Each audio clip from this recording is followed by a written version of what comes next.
When Erin McGinn went to the Royal Hobart Hospital to have her baby, she was told they couldn't break her waters because they didn't have any staff available. I was so uncomfortable and I was in a lot of pain, and I already knew what was to come with the labour and the contractions. Erin ended up having a C-section, so she needed help with simple things. Big yawn. I was waiting half an hour upwards to an hour until someone could come and just pass me my child. And that was really frustrating. It's stories like Erin's that spurred the Nurses and Midwives Union to call for urgent action, claiming maternity staff shortages are leading to adverse outcomes for families. Not being able to properly care for their patients is also distressing for midwives like Sarah.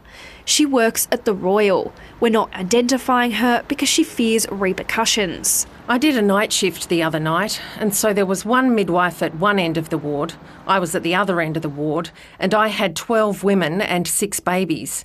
And she, the midwife at the other end, had a similar amount. Sarah says staffing shortages are common. On most days, she gets messages asking if she can work. But it's the patients she's most worried about. All of us have spent our careers working through breaks and finishing late, and that's okay. But when you get to the end of the shift thinking, I could have killed someone last night, like it really makes you question your life choices.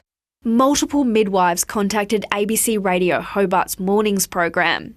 One said they worry midwives will be left carrying all the blame if something awful happens to a mother or baby.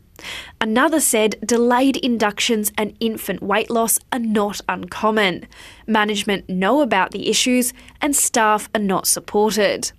And one midwife said she cried with relief at hearing the union speak out. We must provide a very safe environment for people that access very important health services. In a statement, the Department of Health said it's undertaken an initial review of rosters, which confirms appropriate staffing levels are being met in the majority of shifts. It's also conducting a further retrospective analysis of rosters to identify any potential opportunities for improvement. Their care and their compassion was second to none. They were supportive and helpful when they could, and I feel really sorry that they can't provide the best care that there is because they don't have the support of other midwives there. Lucy MacDonald, ABC News.